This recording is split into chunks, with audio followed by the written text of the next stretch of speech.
everyone. My name is Leonardo Marco. Today, I want to share with you the most terrifying and unresolved experience of my life, a story that still haunts my dreams and makes me wake up gasping for air. This happened years ago, in a small northern Italian town called BellaVanto, where my family moved in search of a fresh start. We thought we had found a bargain.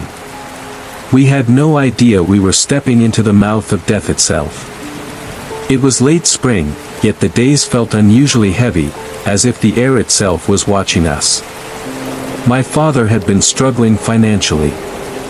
We were living in a cramped apartment in Milan, paying more rent than we could afford. Then one day, he came home with news. "Leo," he said with a grin, "I found us a house. A real house, big, with a garden, and cheap." The moment he mentioned the price, my aunt scoffed. "That cheap? What's wrong with it?" But my father insisted there was nothing wrong. The owner had left the country, the place had been empty for years. 2 days later, we drove to BellaVanto. The streets narrowed into cobblestone lanes, winding past vineyards and hills. Eventually, we reached a large iron gate flanked by 2 stone pillars. Beyond it stood the bungalow. From a distance, it was beautiful: tall windows, faded yellow walls, a red-tiled roof covered in moss. But as we stepped out of the car, a strange chill wrapped around me. Not the kind that makes you shiver briefly, this one clung to your skin. "Baba, did you feel that?" I asked softly. He laughed. "It's just the shade from the trees, Leo." Still, I noticed something odd. The garden was overgrown, the fountain in the courtyard was cracked and dry, and several shutters hung loosely as if they'd been clawed at. We were 7 in total: my father, my mother, my younger brother Raphael, my sister Sophia, my aunt, my grandmother, and me. The rooms were dusty, the furniture covered in white sheets, but otherwise, the place felt livable. That night, I unpacked my suitcase in the upstairs bedroom. The wooden bed creaked when I sat down. It was old but sturdy, and underneath it was a large, empty space. Or so I thought. Around 2 a.m., I woke up for no reason. The moonlight spilled through the window, and the room was silent except for my breathing. Then I felt it, a presence. I turned my head slowly toward the floor. Under my bed, lying perfectly still, was someone. My heart hammered in my chest. It wasn't just anyone, it was me. My face. My hair. My body. Except the eyes, they weren't eyes at all. They were 2 hollow pits of darkness. I froze. I couldn't move, couldn't scream. Then, without opening its mouth, it whispered inside my head. "Not yet." The next thing I remember, it was morning. I told myself it was a dream. I told myself I imagined it. I was wrong. A week later, my mother was walking out of the kitchen when she screamed in pain. She had stepped on something sharp, but when we checked the floor, there was nothing there. Just a small, deep puncture wound in her foot. We took her to the doctor. They cleaned it, gave her medicine, and told us it was fine. But over the next few days, the wound turned black.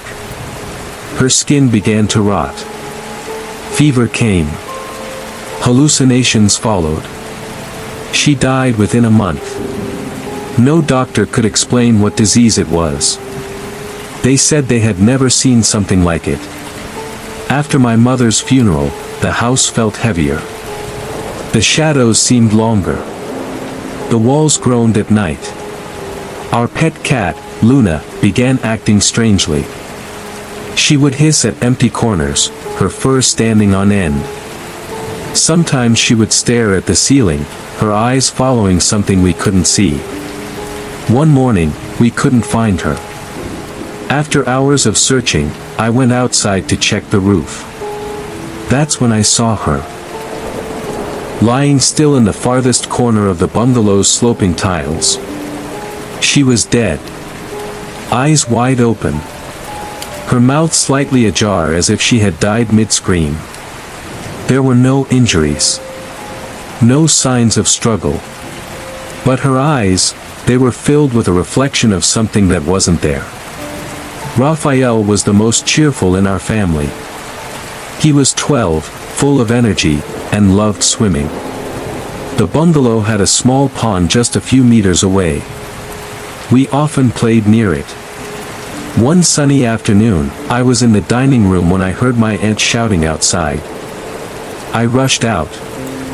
Raphael was floating face up in the pond. His lips were blue, his eyes open. We pulled him out, tried CPR. Nothing worked. He was gone. The strangest thing. The ground around the pond was undisturbed. There were no footprints except his. And floating nearby was a torn, old sailor's cap, one none of us had ever seen before. After Raphael's death, my father finally began to believe something was wrong. We didn't have to wait long for confirmation.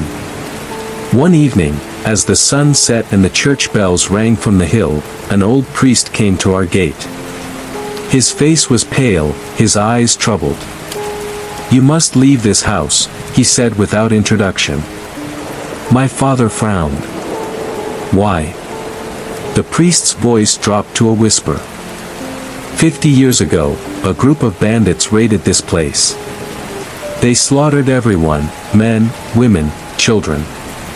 The walls drank their blood. The curse feeds on life, one by one, until no one is left. He told us he had seen this before. Families moving in, dying mysteriously. Always the same pattern, the curse takes them in order. If you wish to live, leave before midnight. We didn't pack much. Just clothes, documents, and whatever we could grab in an hour. As we crossed the courtyard to the gate, the air grew colder. The bungalow's windows seemed to watch us. I was the last to step out. Something made me turn back. In the upstairs window of my bedroom, it was standing. The thing that looked like me. Only this time, its hollow eyes were dripping black liquid. Its mouth curled into a smile, revealing teeth far too sharp to be human.